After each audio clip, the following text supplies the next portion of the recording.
챗 GPT 개발사 오픈 AI의 샘 알트먼 최고 경영자는 다가올 범용 인공지능의 시대에는 보편적 기본소득이 필요하며 가상자산이 지급 수단이 될 수 있다고 강조했다고 합니다. 기본소득 외에 다른 방안도 찾아봐야겠지만 기본소득이 세계적인 빈곤 문제를 해결할 수 있다며 디지털 격차 문제도 우리가 정말 중요하게 생각해야 한다고 하였습니다. 기본소득에 대해 미래학자들의 말을 빌려 왜 필요한지에 대해 설명하겠습니다. 요즘 챗 GPT와 로봇 산업에 대한 관심이 뜨겁죠? 앞으로의 미래는 4차 산업혁명은 AI가 화이트 칼라를, 로봇이 블루 칼라를 대체할 것이 자명합니다. 해당 내용은 세계미래연구 기구 협의회 회장 제롬 글렌의 일자리 혁명 2030을 참고하였습니다. 2030년에 현존하는 일자리 중 거의 절반이 사라집니다. 로봇은 앞으로 수십 년 동안 수백만 개의 일자리를 없앨 것입니다. 그렇게 되면 사람은 어떻게 생계를 유지할까요? 사회 붕괴를 피하기 위해서는 기술적 실업 현상에 대처해야 합니다. 그 해법의 하나로 제시되고 있는 것이 기본소득입니다. 옥스퍼드대 마틴 스쿨의 칼 베네딕트 프레이는 앞으로 20년 안에 미국 내 현존하는 직업의 47%가 위험에 처할 것이라고 추정했습니다. 맥킨지 앤드 컴퍼니는 오늘날 일자리의 45%가 자동화될 것이라고 보고했습니다. 모든 영역에서 이루어질 것이고 특히 개발도상국에서는 그 영향이 심각할 것이라고 했습니다. 미래학자 레이 커즈와일은 지금의 일자리들은 사라지지만 기술을 통해 새로운 일자리가 창출된다고 말했습니다. 일부 미래학자들은 생활비의 획기적인 하락이 이루어지고 그 후 보편적 기본소득이 확대되면서 사회가 기술적 실업에 적응하는 시기를 거친다고 했습니다. 보편적 기본소득이란 다른 소득 수단에서 받는 수입 외에 정부나 공공기관이 국가에 소속된 모든 시민들에게 돈을 정기적으로 제공하는 정책입니다. 아크 인베스트가 말하는 기술적 혁신으로 미래에는 디플레이션이 일어나다는 것과 이에 정부는 기본소득을 제공하여 인플레이션을 유발하여 균형을 이룰 수 있다는 것으로 저는 이해하였습니다. 우리나라 정치에서도 이 내용을 주장하는 정당이 있기에 정치적인 요소가 있고 불완전하며 비효율적인 부분도 분명 있지만 일자리가 없어질 세상이 오면 세상에 활력을 가져올 유일한 대안이라고 실행할 수밖에 없다고 저는 보고 있습니다. 정책 효과에 대해서는 현재로서는 부정적인 의견도 많지만 기본소득을 테스트한 나라가 있습니다. 핀란드는 2017년 1월부터 기본소득을 지급했습니다. 그 전부터 복지국가로 거론되는 핀란드의 실업률은 2016년에 최고 수준으로 치솟았는데 실업 상태에서만 제공되는 복지수당을 포기하지 않기 위해 저임금 임시직을 꺼리는 사람들이 있어 실업률이 낮아지지 않는 것을 분석했습니다. 이것을 실업급여가 아닌 기본소득 지급을 통해 국민들이 이러한 인센티브의 함정에서 벗어나 결국 일자리로 돌아가게 하려는 의도입니다. 기술의 혁신으로 지금은 세계적인 기업이 국가를 능가하는 수준에 이르렀고 기술을 잘 활용하는 사람과 그렇지 못하는 사람과의 빈부격차는 더욱 커질 수밖에 없습니다. 자본주의에서 이런 현상을 이해한 사람은 저와 같이 투자에 많은 관심을 기울이겠지만 회사에 고용되어 묵묵히 일만 하는 사람은 이런 부의 격차를 따라잡기가 힘듭니다.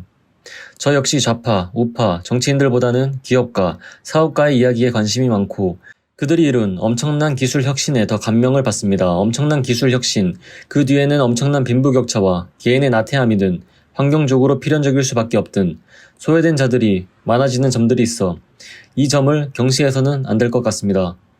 차가운 자본주의 안에 샤워실의 물이 너무 뜨겁다면 일시적으로 열기를 식혀 화상을 입지 않게 재정비하는 것도 괜찮다고 생각합니다.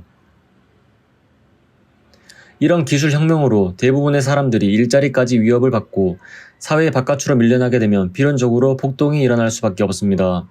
국가가 재정 지출이 많아 빚이 많아지는 나라의 곳간이 비면 국가가 망한다는 것에 동의합니다. 하지만 폭동이 일어나고 사회의 밑바닥을 튼튼하게 받쳐줄 사람들이 없어도 국가는 무너집니다. 기본 생활이 보장된 사람들은 자신감을 가지게 되며 스스로 자유롭게 살아갈 뿐만 아니라 친구, 가족, 이웃과도 잘 지낼 수 있습니다. 이들에게 기본소득을 제공하는 것이 국가 생산성과 경제활동에 도움이 될 수 있습니다. 여유와 매너는 지갑에서 나온다는 말을 아시나요? 기본소득을 비판하는 논리 중 기본소득이 노동 공급을 감소시킨다는 주장이 있습니다. 그러나 이 주장도 분명한 것 아닌 것 같습니다. 인도에서 6,000명 이상의 남녀 아이들에게 18개월 동안 기본소득을 지급하고 그렇지 않은 집단과 비교하였는데 사람들이 기본소득을 받으면 안정감을 느껴 생산성이 더욱 높아졌고 타인을 대하는 태도가 전보다 부드러워지며 자원봉사활동도 많이 하는 경향을 보였다고 합니다. 미국, 캐나다, 유럽 국가에서도 동일한 실험을 하였습니다. 실력에 의한 불평등은 당연하다고 생각합니다. 하지만 구조적 불평등이 증가하면 그만큼 사회의 불만과 비도덕적 행동이 증가할 것입니다. 가까운 미래의 기술이 전통적인 일자리를 없애고 엄청난 부를 창출하면 의식주 같은 기본적인 조건이 무료화되는 세상이 온다고 저자는 주장합니다. 대체 무엇을 보고 무엇을 믿길래 저런 주장을 할 수 있을까 생각해 보았습니다. 사실 저도 어른들의 이야기를 들으면 예전에는 옷을 살 곳이 없어 맞춤복을 입는 시절이 있었고 그로 인해 가격도 비싸고 옷을 구하는 것 자체가 힘들었다고 합니다. 그러나 요즘은 인터넷으로 검색만 잘하면 2만원, 3만원으로 품질과 디자인이 나쁘지 않는 옷들을 구할 수 있는 세상이 되었습니다.